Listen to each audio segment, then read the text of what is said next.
Council ప్రమాణ స్వీకార కార్యక్రమంలో అసలు ఎలాంటి అసభ్య ప్రవర్తన జరగలేదన్నారు మహిళా కౌన్సిలర్ సభ్యులు. మహిళలతో అసభ్యంగా ప్రవర్తించారని బాల్క సుమన్ చేసిన వ్యాఖ్యలను తీవ్రంగా ఖండించారు కాంగ్రెస్ సభ్యులు. కావాలనే బాల్క సుమన్ తమపై తప్పుడు ఆరోపణలు చేస్తున్నారన్నారు. తమతో పాటు ఎంపీ, మంత్రి వాహనాలపై బాల్క సుమన్ రాళ్లతో దాడులు చేసి రౌడీయిజం చేశారన్నారు. తాము మహిళలమే కదా, తమపై దాడి చేయటం సిగ్గుచేటు కాదా అని ప్రశ్నించారు మహిళా సభ్యులు. ఉదయం నుంచి జరిగిన మీ ఇంట్లో ఆడపడుచులు లేరా అని బాల్క సుమన్ అంటున్నారు. మరి తమపై దాడి చేసిన మీ ఇంట్లో మహిళలు లేరా అని ప్రశ్నించారు మహిళా కౌన్సిలర్ సభ్యులు. కేతనపల్లిలో బాల్క సుమన్ రౌడీ రాజకీయం చేస్తున్నాడని ఆరోపించారు. ఇకనైనా తప్పుడు ఆరోపణలు, రౌడీ రాజకీయం చేయటం మానుకోవాలని హెచ్చరించారు మహిళా కౌన్సిలర్ సభ్యులు. లేడీ కౌన్సిలర్లు అందరూ ఒక కార్లోని వెహికల్లోని వస్తుంటే వాళ్ళు బాల్క సుమన్ గారు రాళ్లతో దాడి చేయడం జరిగింది.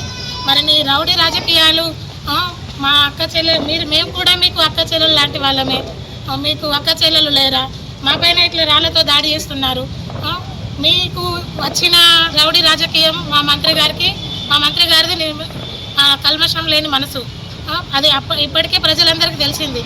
ఆల్రెడీ చెన్నూరు ప్రజలు నిరూపించేళ్ళు మన కాంగ్రెస్ పార్టీ అంటే ఏంటి. ఇప్పుడు వచ్చే ఎలక్షన్లో కూడా చెన్నూరు ప్రజలు మీకు బుద్ధి చెప్తారు. ఈ రౌడీ రాజకీయం చేస్తూ లేడీ కౌన్సిలర్ల పైన దాడి చేయడం, రౌడీలాగా మీరు రాళ్లతో దాడి చేయడం, ఇది ఎంతవరకు కరెక్ట్?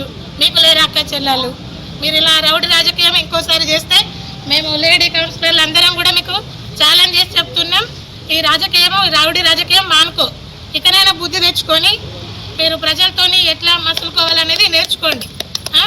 మేము తలుచుకుంటే, ఆడవాళ్ళు తలుచుకుంటే ఏమైనా చేస్తారని మీకు కూడా తెలుసు. ఇష్టం వచ్చినట్టు మా మంత్రి మీద మీరు దుర్భాషలాడిళ్ళు. ప్రజల చేత ఎన్నుకోబడిన కౌన్సిలర్లో మీరు ఎలా మా పైన దాడి చేస్తారు? మాజీ ఎమ్మెల్యేనా లేకపోతే మీరు ఒక రౌడీనా, గుండాలాగా ప్రవర్తిస్తున్నారు మీరు. బాల్క సుమన్, మీకు ఇదే చెప్తున్నా నేను, ఇకనైనా ఈ రౌడీ రాజకీయం మానుకో. నువ్వు వచ్చే ఎలక్షన్లో కూడా నీకు ప్రజలు బుద్ధి చెప్పడానికి సిద్ధంగా ఉన్నారు. చెన్నూరు ప్రజలందరూ నీకు బుద్ధి చెప్తారు కూడా. సభ్యులు అందరం కూర్చున్నాం. నేను ఇండిపెండెంట్ అభ్యర్థిని. నేను కాంగ్రెస్లో చేరడం జరిగింది. అయితే నువ్వు మా దగ్గర రమ్మని చెప్పి నన్ను ఉండడం జరిగింది. దానివల్ల నేను ఏంది నన్ను ఎటు ఎందుకుంటానని చెప్పి నేను వాళ్ళకు వాదించడం జరిగింది. దానివల్ల ఆ అతీత తొబ్బడాల వల్ల మేమందరం వాళ్ళు నన్ను దొబ్బిన వల్ల నేను వాళ్ళని దొబ్బడం జరిగింది.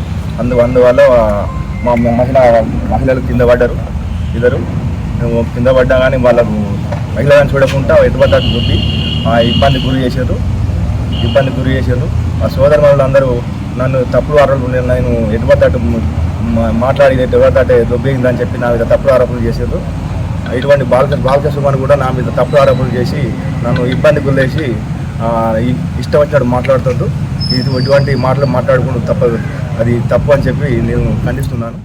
మా శివభక్తులైనటువంటి మా కౌన్సిలర్లు గుర్రం శ్రీనివాస్ గారు కానివ్వండి, ప్రభాకర్ గారు కానివ్వండి, మల్లేష్ గారు కానివ్వండి, మా పక్కన మా కూర్చుంటే మా గుర్రం శ్రీనివాస్ ఇండిపెండెంట్పై మీరు లాగి దాడి చేసే ప్రయత్నం చేస్తే ఆ దాడిని మా మహిళా కౌన్సిలర్లు అడ్డుకున్నారు తప్ప నువ్వు మాట్లాడినట్టుగా, మహిళలు కించపరిచే విధంగా మాట్లాడినట్టుగా మా అక్క చెల్లెలు లేరా, అన్నదమ్ములు లేరా అని మాట్లాడి మా మహిళలు చెయ్యి ఇక్కడేసిండు అక్కడేసిండు అని చెప్పేసి మాట్లాడడానికి నీకు సిగ్గు శరం లజ్జలేదని అడుగుతున్నా బాల్క సుమన్.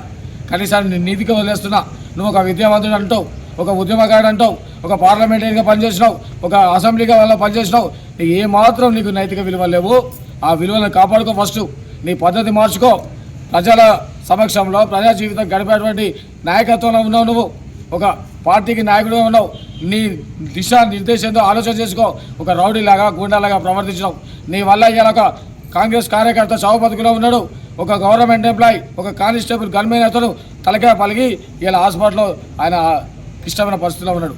ఇలాంటి ఘటనలు నువ్వు చేపిస్తున్నావు. నీ ఎంబడి తిరుగుతున్నటువంటి మూలరాజరెడ్డి గారు కానివ్వండి, మేకల దాస్ గారు కానివ్వండి, మందారికి చెందినటువంటి సంపత్ కానివ్వండి, జే రవీందర్ కానివ్వండి, అదే కాకుండా కొంతమంది యువకులను పాపం వాళ్ళకు తెలిసి తెలియని వయసులో యువకులకు మత్తు పదార్థాలు అందజేసి మందు బిర్యానీలు పెట్టి నువ్వు గూఢాయుధం చేస్తున్నావు. దయచేసి ఆ యువకులను నేను కూడా కోరుతున్నా, యువకులారా 10 సంవత్సరాలు తెలంగాణ ప్రభుత్వం ఉన్నప్పుడు ఏ ఒక్క ఉద్యోగం ఇవ్వలేదు.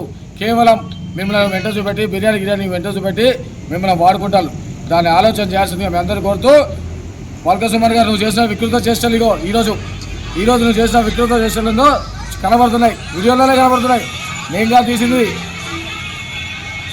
కనుక ఇలాంటి మానుకొని జాగ్రత్తగా నీ పద్ధతులు మార్చుకొని నువ్వు వివరించాలని, లేని పక్షంలో కాంగ్రెస్ నాయకులు కార్యకర్తలు సరైన సమయంలో